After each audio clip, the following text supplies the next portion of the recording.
Salut à tous les amis, c'est Antox de la chaîne WFB. Bienvenue à vous. On se retrouve pour le septième épisode, déjà le numéro 7 de Mais pourquoi? Et je suis en compagnie d'un invité très spécial. Euh, il va se présenter tout de suite, c'est Terence. Salut à tous les gars, donc moi c'est Terence de la chaîne Terence. J'ai pas commencé à faire ma pub, hein, Antox, je te laisse ta chaîne. Et merci de me recevoir pour cet épisode, ça me fait plaisir. Ouais, je vous mettrai sa chaîne en lien de description pour ceux qui sont intéressés. Euh, alors, le thème de cette journée, de cette soirée, c'est mais pourquoi les fédérations indie ne tentent pas de s'installer en Europe? Je te laisse commencer à aborder le sujet. Alors personnellement, je pense que c'est pas qu'elles ne veulent pas, c'est qu'elles n'osent pas parce que le catch est très mal vu du côté des pays anglophones. Et ce sera un peu compliqué de s'imposer. Déjà que la AVE est assez importante au niveau européen. Donc si les shows indie commencent à s'imposer en Europe, ça fera beaucoup trop de concurrence à la WWE, alors que le catch est tabou. Donc ce serait pas vraiment exceptionnel. Ouais, ça permettrait enfin, moi, je vois ça comme ça, mais ça permettrait aux fédérations de catch d'avoir de la visibilité, d'avoir aux catcheurs de l'emploi, parce que les gens critiquent l'implantation de la AEW. euh, Il y a pas mal de gens qui critiquent que la AEW pique des catcheurs de la WWE, mais faut rappeler à certaines personnes que le catch, c'est quand même le marché du travail.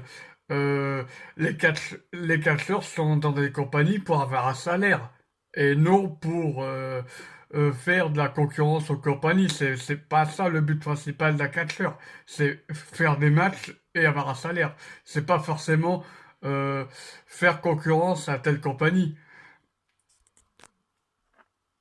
Tu vois ce que je veux dire? Effectivement, mais je pense, ouais, effectivement. Mais je pense que si elles s'imposent en Europe, elles vont pas faire autant de chiffres que la VE, par exemple, parce que déjà de un, le catch c'est tabou, donc il y aura que les fans de catch entre guillemets, et les fans de catch devront se déplacer dans la ville du show. Donc c'est comme aux États-Unis, sauf que en France, par exemple, c'est beaucoup moins bien vu le catch. Donc je vois pas, par exemple, des gens de Marseille faire le déplacement jusqu'à Lille pour voir un show indépendant.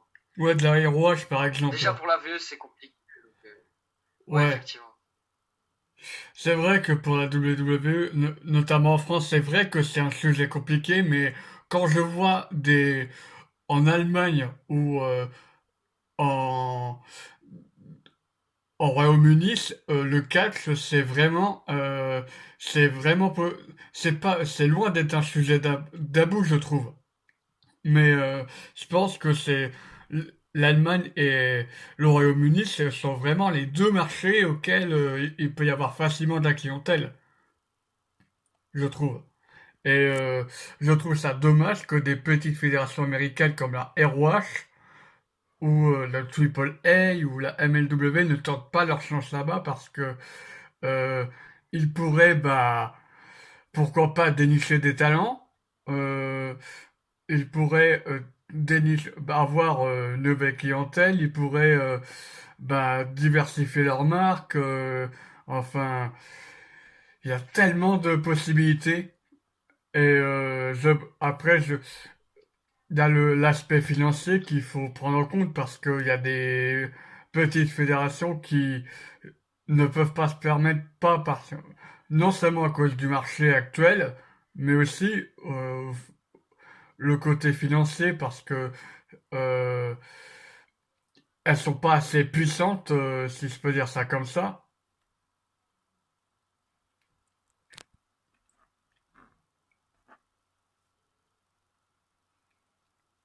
T'es encore là?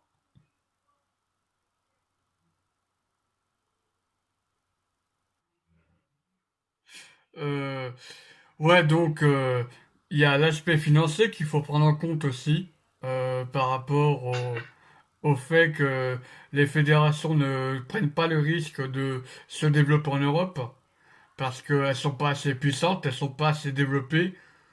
Ouais, ils Euh, ont pas le même budget que la VE, quoi. ouais, ou bien ils peuvent, bon, peut-être pas au même point que la VE, mais il y a des entreprises comme la Impact Wrestling ou la AEW qui ne sont pas aussi bien développées que la VE et qui pourtant arrivent à se développer en Europe. La preuve, en France, sur la chaîne Tonami, on a la chance d'avoir de la AEW euh,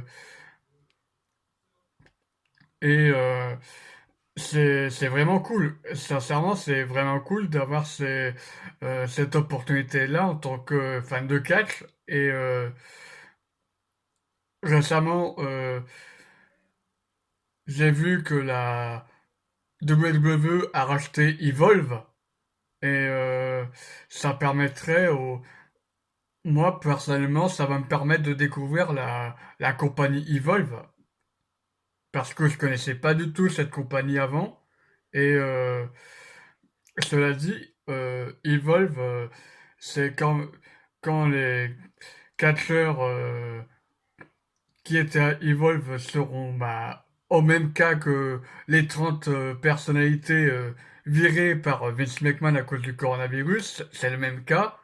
euh, ils pourront se permettre de développer le marché là-bas et pourquoi pas recruter pour la AEW, ROH, franchement, depuis qu'il y a le coronavirus, le marché du travail, là, ça va être un mercato, hein, c'est comme le foot, là.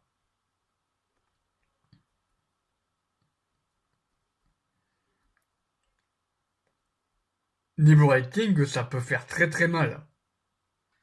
Ouais, effectivement, ça devient compliqué. Après, pour avoir de la visibilité,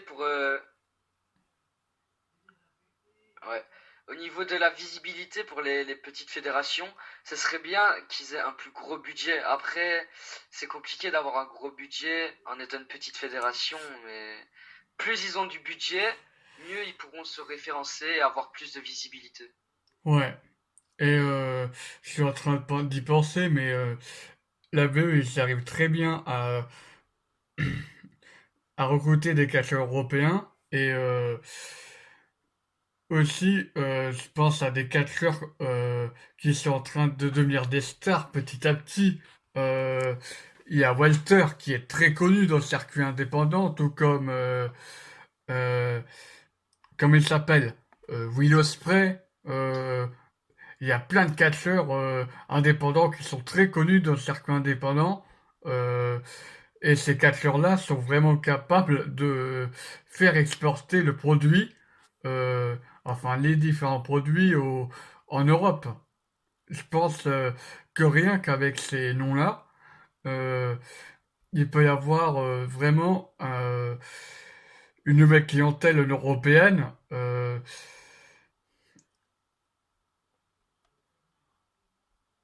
Je vois pas comment. Après, il y a beaucoup de gens qui sont habitués à la WWE, donc ils osent peut-être pas aller regarder d'autres shows que la WWE. Ouais, Personnellement, moi, je regarde pas trop les shows indie. Je suis vraiment focalisé sur la WWE. Bon, en ce moment, on se lasse, mais voilà, j'arrive pas à regarder un autre show. ouais. Ça me hype pas. Pourtant, tu regardes les reviews de AEW de Mathieu. Bon, c'est un autre sujet, hein, mais bon, c'est pas grave. Mohamed Eni dans le catch. Euh, je l'imagine trop son entrée. Il arrive avec une batte de baseball et une télé. euh, et il casse la télé et il y a de la pyrotechnie partout. Et sa musique, c'est nul, Germain, nul, en mode hard rock.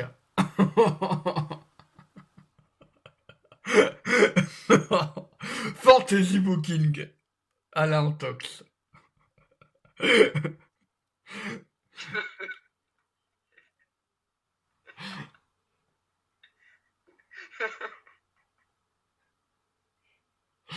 Ça y est, c'était perdu.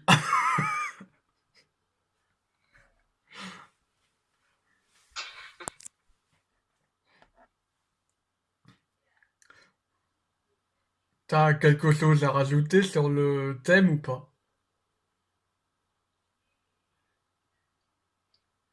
Bah juste que vraiment il y a beaucoup de talent et on leur laisse pas trop la chance parce que bah avec leur fédération ils ont pas trop de visibilité.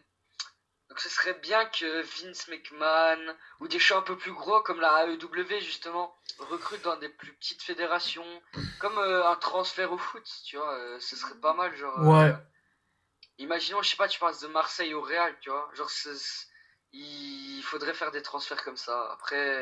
Après faut voir avec Vince McMahon, hein. Il a déjà dégagé des gens à cause du coronavirus, donc à mon avis il va pas vraiment recruter pour l'instant. non, et je pense que c'est... Ou d'abord il prendra ceux qu'il a dégagés. Ouais, Puis après, il rentre. ouais. C'est vrai que niveau... Je pense que le seul moyen de... Pour moi, le seul moyen pour les fédérations indie américaines, c'est de vraiment de recruter les grosses stars européennes. Je vois que ça comme solution, en fait. Et, euh, et pourquoi pas tenter des partenariats avec des chaînes aussi, des chaînes italiennes, espagnoles, portugaises, anglaises, françaises, comme l'a fait AEW ou la WWE. Je vois que ça comme solution, faire des partenariats avec des chaînes et faire grossir des stars. Ouais, mais non, non, parce que le problème, c'est que. En fait, le problème, c'est que comme ils ont déjà pas le budget pour s'installer en Europe, ça coûte beaucoup trop d'argent d'aller sur beaucoup de chaînes. Je sais pas, genre, tu vas aller sur une chaîne italienne, tu vas payer, je sais pas, 10 000 pour passer un show. Le budget est trop grand, c'est impossible. Ouais, c'est c'est Faut vrai qu'ils que... restent sur les chaînes qui intéressent le plus les gens. Ouais. En plus, je crois qu'en Italie, Bon, voilà, moi, personnellement, j'ai plus rien à rajouter. ouais, ouais, faut vraiment, en gros, faut vraiment. Alors, pour conclure sur le thème qui est rapide, je trouve, on va faire une petite conclusion. Euh, pourquoi les fédérations indies comme la ROH, la AAA ne tentent pas de s'installer en Europe? Déjà, euh, il y a l'aspect financier, car elles ne sont pas assez puissantes. Et aussi, il y a le public qui n'est pas européen, qui n'est pas aussi attiré par le cash que les États-Unis. La visibilité est pas assez développée. Voilà. Euh, je pense que nous pouvons nous arrêter là-dessus, sur cette magnifique conclusion. Et maintenant, on peut voir une ouverture. Bon, en tout Euh, cas, merci Antox de m'avoir invité. de rien, ça a été un gros plaisir d'avoir pu débattre avec toi sur cette courte vidéo. Euh, alors, pour ceux Avec moi, tu sais bien, c'est court, hein. ouais, ouais, bah, vous allez voir les reviews de Terence. En tout cas, c'est vachement plus court que les vidéos, mais pourquoi? Les vidéos débat que je fais. Voilà. Euh, Ouais, je- mais tes vidéos de débat sont mieux, quand même. oui, oui, on va pas se mentir. Je ne fais qu'elle depuis WrestleMania, vous aurez remarqué qu'on ne fait quasiment plus, qu'on ne fait plus du tout de review. Par contre, quand le public reviendra, les reviews reviendront en même temps que le public. Je vous le garantis. On fait juste les reviews de pay-per-view en fait. Bref, merci Terence de m'avoir épaulé durant cette vidéo. Euh, Bah, merci à toi de m'avoir invité sur ta chaîne. ouais, y a pas de souci. Ça me fait très plaisir. Euh, ciao, ciao Terence, et prenez soin de vous les amis. Merci d'avoir regardé cette vidéo. Bah, salut à tous. Salut à tous. Ciao tout le monde.